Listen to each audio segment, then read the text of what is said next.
聖經詩篇嘅18篇嘅50節，又話賜極大的救恩給他所立的王，施慈愛給他的受膏者，就是給大衛和他的後裔，直到永遠。呢度俾我哋好清楚見到係神立王，舊約嘅君王都係由神由耶和華嚟到去按立嘅，係神將我哋放喺呢個嘅高位嘅裏邊。神今日要你做王，你做王。神要你做王，你即刻下台。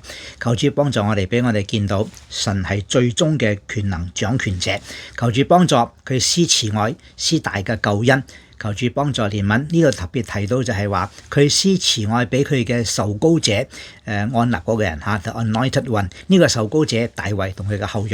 大衛喺聖經裏邊俾我哋見到係一個好特別嘅人，佢係一位蒙合神心意嘅人，佢行神嘅旨意。求主幫助我哋行神嘅旨意，信耶穌。我係鄧英善牧師。